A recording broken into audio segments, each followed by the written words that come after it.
Contrast Uncut, yeah, you know that's us. Where we only speak the real and the real rock with us. Where we motivate the people and politic on success. Oh no, we ain't DJ Khaled, but they swearing we the best. Contrast Uncut, contrast Uncut, contrast Uncut, contrast Uncut.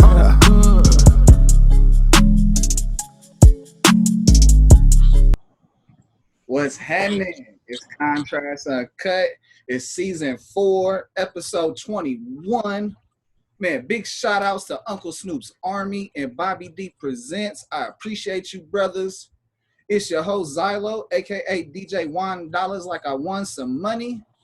Ladies and gentlemen, today we got a really incredibly dope young special guest. You know, he's from Bakersfield, California, the hometown. He's been destined for greatness when it comes to this football with his work ethics, going back to when I first seen you play at BHS. That's Bakersfield High School for those that don't know. You know, this brother 3 years ago, you was just balling, bro. You was quarterback, you was running, you was throwing, you was making plays, and you didn't let nothing come in your area. You was a lockdown safety / corner, like nothing came in your zone. And I knew right there that you was going to be next level. And so, you know, with all due respect, this brother continued to go. As elusive as he was, he became first team all area locally and, you know, nationally ranked the 29th safety in the country, earning a scholarship to play D1 at the University of Washington.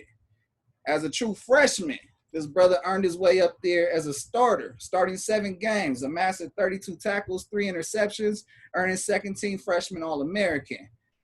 If you don't know who I'm talking about by now, it's all good. We got all episode to chop it up with, you know, Bakersfield's very own Cam Williams. How you doing, brother? I'm good, man. You know, just living life out here in Seattle. Appreciate all the love, though, man. For real. Hell yeah, bro. Yes, I gotta ask, you know, for those that are lacking on knowing, what's the normal 24 hours for you? You know, wake up. Well, right now, since we're in quarantine, we don't know what's going on. We just found out we're about to play this season. So right now, it's just waking up. You know, we start school next week. Waking up, go outside, maybe work out a little bit, come back, and just chill. Honestly, man, right now it's just all the football players, I feel like in the Pac-12 are just chilling, waiting, staying ready. And like I said, they just told us that we're playing our season, so I'm ready. Come on, let's go, bro. I got a quote. Let me know how this quote relates to you, or if it doesn't, the ideas I want you to talk about it. You ready? All right, let's get it. Yep. What separates us is that we expect to be great. Deion Sanders, prime time. We'll run that one more time. Say that one more time. I cannot hear you. It's all good. The quote is, what separates us is that we expect to be great. And, you know, it's episode 21. It's prime time. Deion Sanders said that. I feel like you have to have high expectations for yourself. But you can't let those high expectations of others get to you, honestly. It's all of a different, for me, it's a different mentality, a different mindset going into whatever you're doing, no matter if it's football, no matter what sport it is. You can't, I say. Hell yeah. Hell yeah. Go ahead, say it one more time. Say it one more time. What separates us is that we expect to be great. Oh, yeah. And like I said, just different mindset, different mentality going into whatever you're going into. Preparation, like I said all the time to my teammates, cornerbacks, preparation is what's going to get you ahead of everybody else. No matter if you're, like I said, playing football, softball, what you know is going to make it easier for yourself. You're going to react to certain things that you didn't know before, but if you prepare right, if you have that different mindset, I feel like you will get whatever's in front of you done. So. You speaking about being great. You know what I'm saying? You speaking about being great. All of those elements and playing those sports and getting to that point, whatever you do, you add greatness to that when you rise above and you put in the work. And so speaking about football, I got to ask you, Cam, did the game choose you or did you choose the game? chose the game. You know, as a little kid, I played baseball, basketball. You know, I played soccer for a little bit, not for a club, but just at school and stuff. So I was just very athletic in every sport. So, but my first year of high school, I played baseball and football. And then after that year, I just chose football, and I just felt like, you know, it stuck with me because I started when I was 8 years old, playing for the Knights, you know, going to the Southwest Mustangs, and then from there, going to BHS, and I just felt like football was always just with me. You feel me? So, you know, I just succeeded from there, and now look where it got me. So I'm Now, confident in that. So, yep. from there, bro, when was your confirmation that, you know, you felt like this is what I'm supposed to do? Because, you know, I ain't going to talk about what the media talks about you, but, you know, they calling you a future draft pick here whenever you choose to make that leap. Yeah, I don't like, you know, going on social media and reacting to stuff like that. You know, like I said, that just gets into people's head. I don't let it get into my head. I see it. I'm like, okay, you know, I still got to do what I got to do. And, you know, from there on, I'm still learning a lot of stuff. Even though I started as a freshman last year, I'm still learning a whole bunch of stuff. That's what people don't know. They think it's just because I started, I'm just the greatest, and it's not like that. So Wow. I'll tell them, you know, it's a lot more to come for me. You'll see a lot more, and I'll be ready for what's ahead of me. So, yep. But when was your first confirmation? Was it, you know, was it high school football where it gave you your first confirmation that football is what you're supposed to do collegiately? Like, you know, when was that moment where it was like, damn, this is it. This is easy for me. Yeah. I would say high school. You know, because junior high, I was just like, oh, do I want to play baseball? Do I want to play football? I might want to play basketball. But high school, I would say, like I said, sophomore year I was like, okay, yeah, football's it for me. So, No, sophomore varsity, I see you. I see you. yeah. Bro, what are you thinking when you hit the field, bro? Play after play, what's running through your mind? Well, I'll tell you about my first game. My first game, I was really nervous. You know, I was a freshman, starting true freshman. My first game, I didn't know what to expect. I didn't know what to see. I didn't know, you know. So, like I said, I was fully prepared though. But at the same time, it was my first game at the collegiate level. So, like I said, I didn't know what to expect. But as soon as I hit the field, it was just I saw all the fans, and it was crazy. And like it's a different feeling. Too many nerves though, and it's just, you know, you're locked in, just like high school, just like any other sport, or just like any other game. I just like once you. Hell yeah, no, absolutely. I know after the nerves calmed down, you felt like when you was a little kid playing underneath the lights from the car or the street lights or whatever so have you, so that, you know, you got that energy back. Because I mean, honestly, the way how you be gelling, bro, you know, it don't feel like that strength of stress is hitting you too hard. You play like you forget, you know, whatever happens to play before because you locked on for the next. Oh yeah, for you have to play that way. You have to. It's like if you mess up and if you focus on that one play throughout the whole game, it's like, damn, like I'm still fucking up. You feel me? Sorry for if I'm cursing, but Good. it's like, you know, you got to just have a growth mindset each and every play, because each and every play is a different play. And if you mess up, it's like, okay, on to the next. Because right after that next play, it's like they're on the ball, boom, boom, boom. You got to forget about it. So you got to, you know, forget everything. Come on. Even if it was a good play, if it was a good play, you got to intercept it. An interception, you got to forget about that and go on to the next. Come on, because if your head gets too big, it'll slow you down. And if you ain't thinking right and you slow, you know, it's bad out there on the field. Right. Man, for those that don't know, Bakersfield has a ton of talent. It's hella people making it out, you know, whether it's basketball, football, but, you know, primarily this town has put out a lot of great football athletes. And, you know, I just wanted you to weigh in on your experience of the football culture out here. It's crazy. So growing up playing GYF, it was intense. You know, 8 years old, 9 years, 10 years old. All I saw was, you know, varsity players going to BHS, and me not knowing, you know, what high school football was. I was like, dang, I want to go to BHS. I want to go to Liberty, and watching like Chris Hannibal, Derek Vickers, and all those guys playing at BHS. It was just like, dang, it was surreal. So, actually watching them and learning from them and actually listening to what other people had to say about them. It put a different mentality on me because I just knew what to expect from them, and they knew what to expect from me because I talked to them a lot. And, they just gave me a lot of information to go off of, and I went off of that. And, I grew and became the player I am today. So, yeah.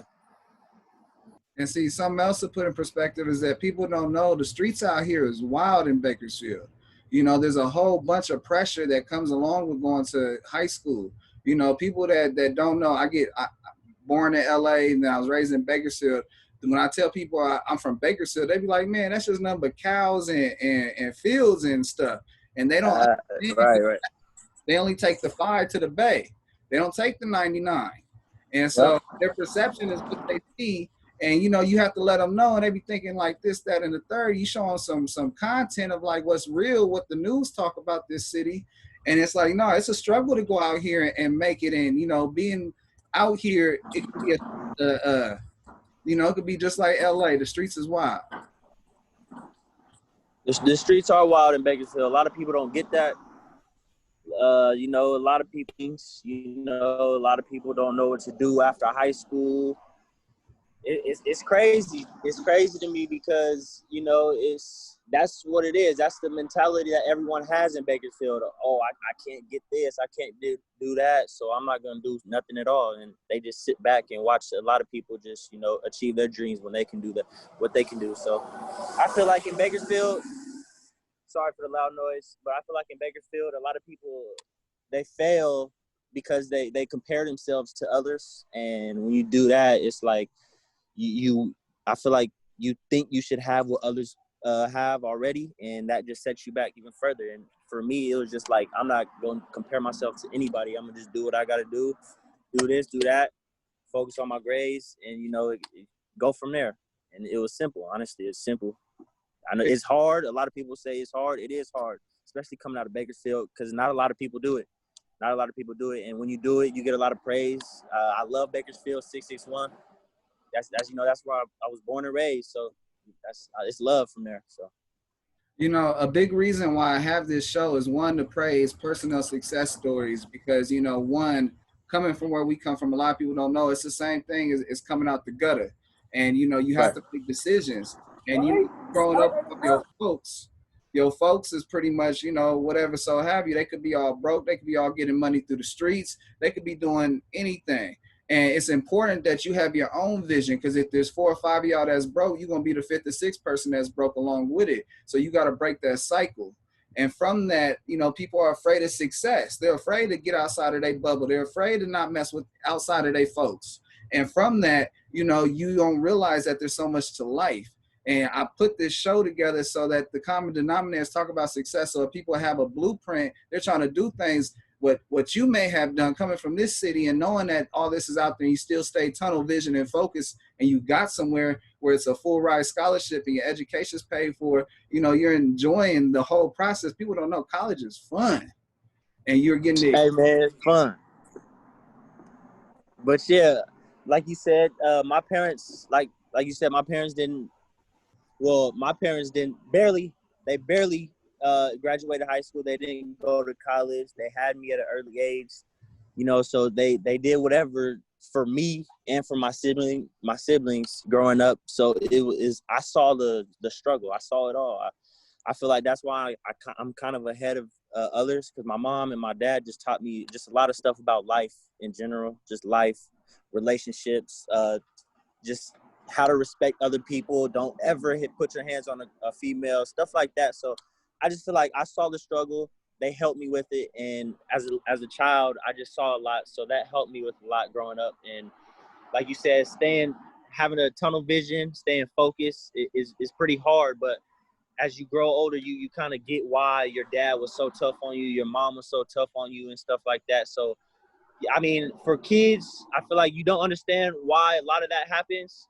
But like I said, as you get older, you actually do. And it's crazy because as I got older, I just started figuring out more stuff, and I smile because it's just crazy to me, as I just didn't understand it. But now when I'm about to turn 20 in February, it's just crazy. Life is crazy, man. So I'm just stay focused and do what I gotta do. It'll all start making sense. That's the thing about time. Time will give you answers you didn't even think about. It'd be 3-4 years and be like, man, that one night where this crazy shit happened, I didn't understand why it happened, and then boom, there's the answer, and be like, oh shit. Exactly. Man. That's a blessing. Bruh, it's safe to say I feel like your parents are the answer to this question, but I still like to ask everybody this question. Who do we owe the thank you for investing? The dream could be real for you, that you can get a scholarship, you can make it out of the hood, and you can play football and be inspiration to others. Who do we owe that thank you to? Hey, that's definitely going to my mom and my pops, man. That's definitely going to them. Like I said, they had me at a young age, so I feel like I look at them like, dang, how did you do it? I'm 16 years old as a sophomore. I'm like, how did you do it? So it's like, it's crazy to me because I knew it was a struggle. I knew it was a lot, but at the end of the day, they always figured things out to get what I wanted, to get what I needed to get. And I feel like right now I can't thank them enough. I can't thank them enough. So my goal is to get to the league, and that's how I'm going to thank them. So. That's right. That's right. I want to make sure I give love to your pop. Shout out EJ Williams, that brother. He really puts on for the community out here in Bakersfield and giving back and teaching these young kids how to play football and, growing the steps of how to be a man. He has a great example of his own son that's headed in the right direction. So everyone watching, if you hear about EJ Williams coaching your son, it's a real blessing. Yes, sir. So, bro, I got to ask this now. What's one thing people got fucked up about collegiate sports? What's one thing people got fucked up about collegiate sports? Give me more. Explain that. What do you want? I don't know. Because, bro, all right, for those that don't know, I was at UC Santa Barbara for my college days. One, it was a party school, so it was a struggle. Two, I got a job for the women's basketball team as a team manager. And one thing I learned about them women and men's basketball team is that they have to do 20 hours a week in study hall, and they have to report. And then on top of that, they got to check in like they got a pimp that's running everything for everything they doing. And people that think you go to college, that it's just easy, that you're going to run through it, play your games, and then get to the league or get to your degree. And they got that shit fucked up because I dropped out. That shit wasn't easy. Yeah. See, a lot of people think just because we're in college that we just have it all.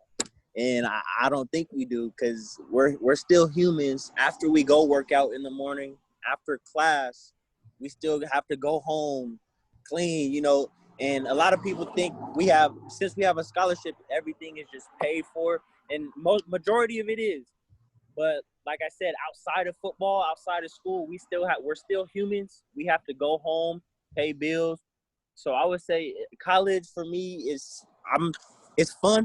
But I feel like I'm not living comfortably, and that's the biggest part for me. So I feel like we just don't have it all like others think we do, and that's all I got to say, man. I don't want to say too much. So I'll say one thing that I will say is a blessing about why you should go to college and play sports, because if they have a sponsor, because UC Santa Barbara had a Nike sponsorship, and bruh, when I say the shoes, the shorts, the shirts, the hoodies, the sweatpants, immaculate. Ain't no one else got it. They got all these colors from my school colors. That shit bust. But that's what, from that part, that's what we've earned, though. Our whole life, we've been working up to that point, and it's like we got the scholarship. Now people are mad. We get all this gear. That's what we've earned.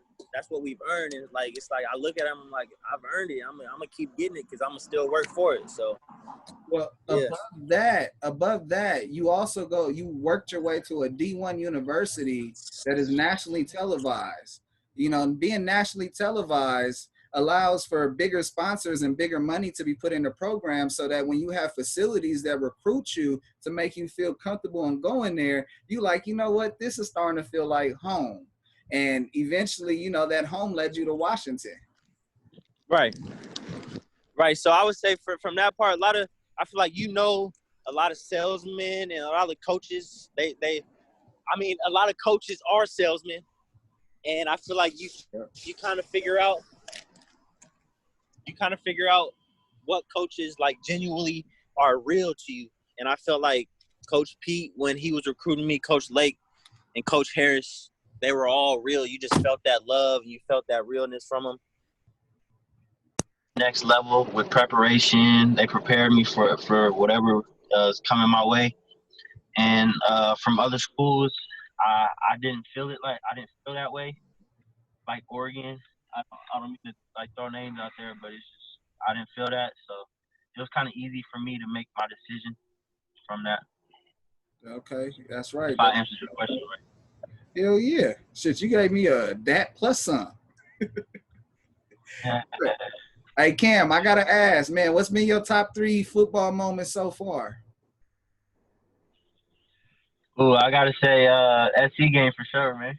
SC, my first interception against Hawaii, that was the best one, I think, because that was just the first one in my collegiate career.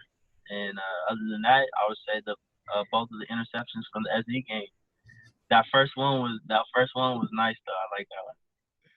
Hey, I would say that's my top 3. I made that easy for you, bro. I was like, bro had 3 interceptions last year. I wonder if he gonna pick all 3. Yeah. They don't understand. I had to, man.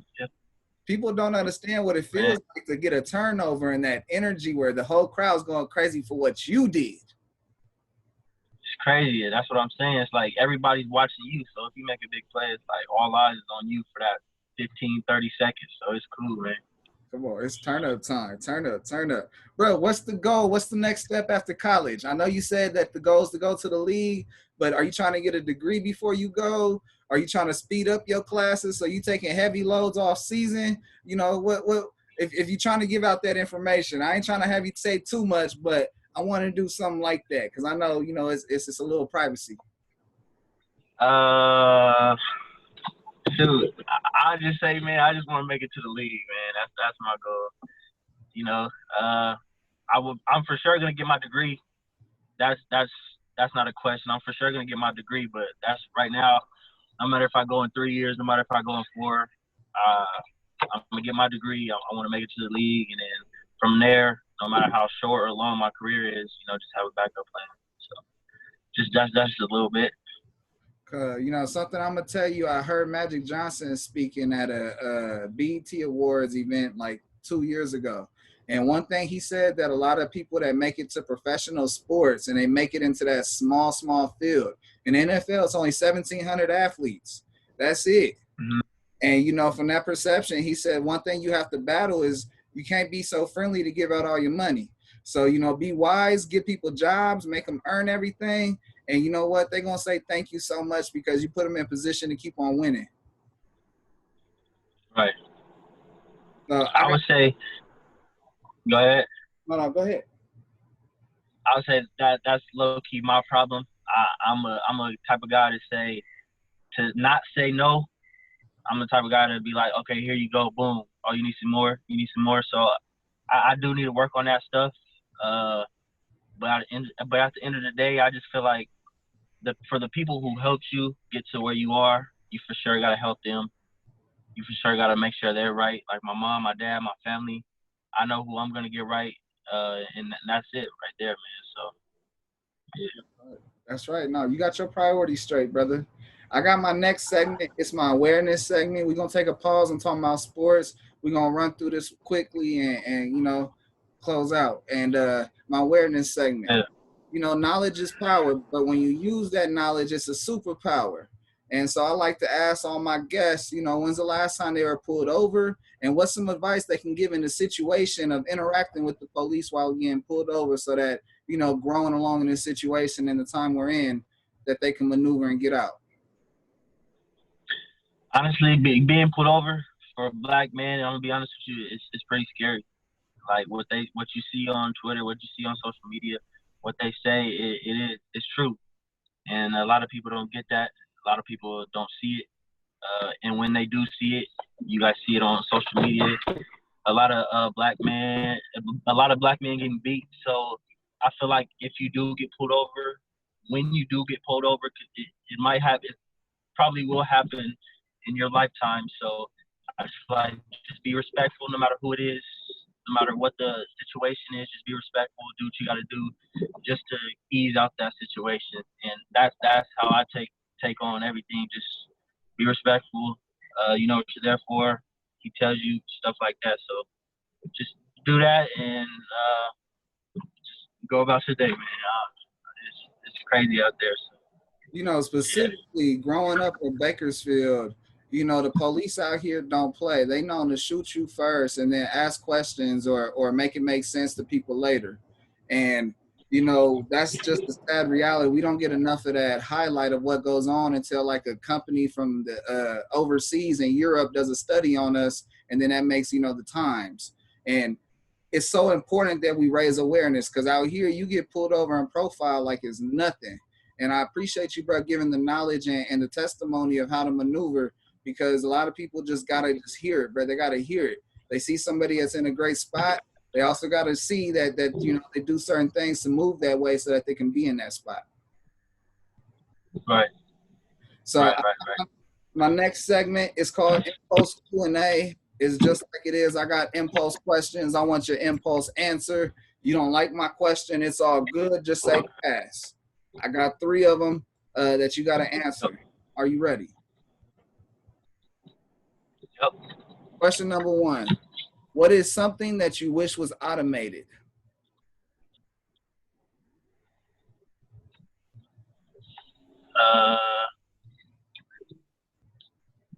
Taxes.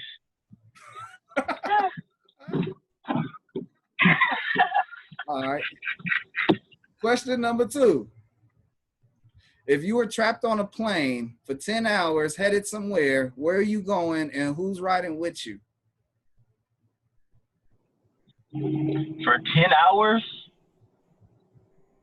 It could be anybody. Yep, anybody, dead or alive. Shit, let's go.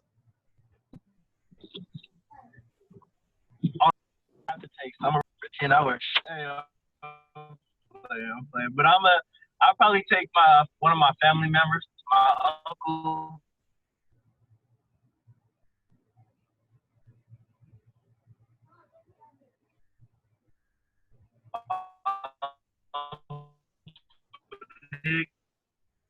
You know, we just get along. That's my uncle. I grew up with him. That's my idol, man.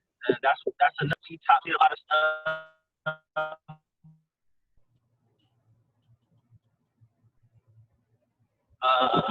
Just stuff like that. That's it. You know, that's my uncle, man. That's my Nick. All right, You got that? You got that?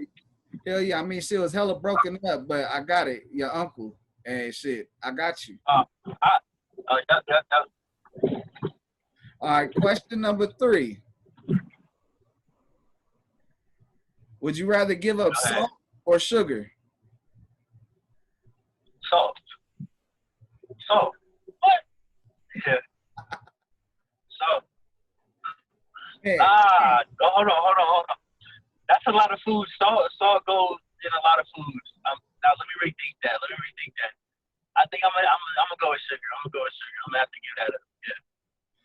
I was gonna say, bro, you can't go to the South. There's so much food. Yeah, I'm let me rethink that. I'm gonna have to let go of sugar. Yeah, bro. I mean, when we get older, they say that we're supposed to cut our salt out. You feel me? But you know what? You're an athlete, so I understand if you want to keep the sugar, because that's the one thing that make you feel young. Yeah, I'll say that. Yeah, that's true.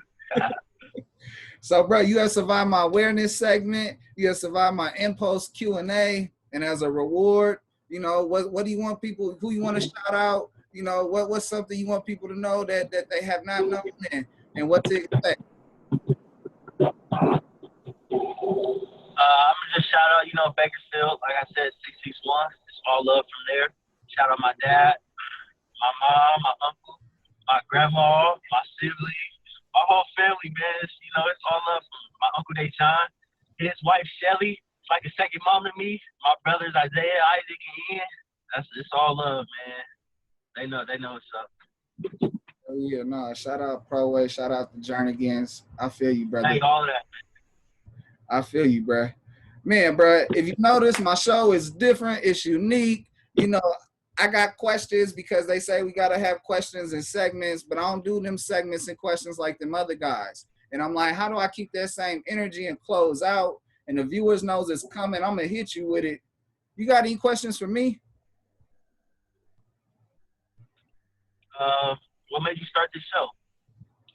Keep it real. A lot of people told me no, I can't join the radio station. No, I can't get my application approved. I can't join this podcast.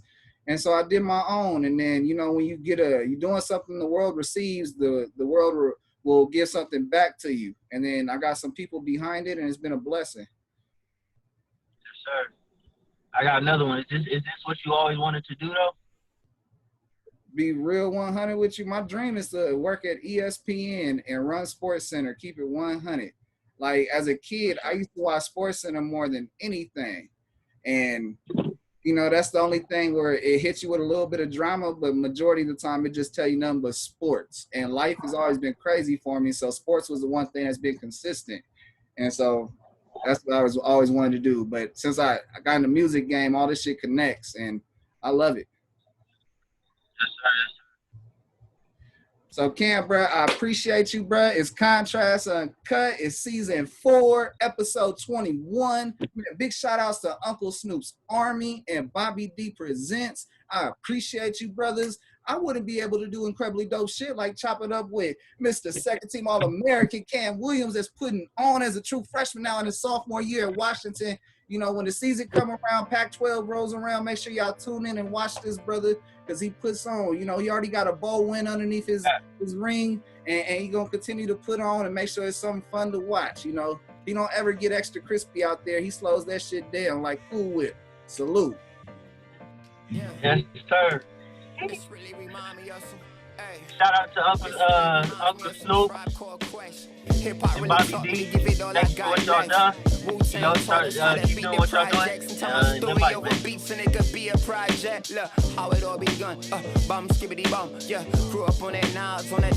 What's up? This is Derek. You are tuned in. Cut is going down. Shout out Bobby D and Uncle Snoop's Army. Let's go. Hey. Come on. Man, I know you guys can't smell this right now, and I ain't talking about none of that other stuff. I'm talking about some of that good stuff, that smell good stuff. I think it's breakfast. What time is it? It's breakfast time. Make sure you tune in to Contrast Uncut no matter what you're doing. Whether you're eating breakfast, you're smelling good food like I'm smelling, or if you're smelling other stuff, we're good to watch too. Make sure you tune in. Thank you.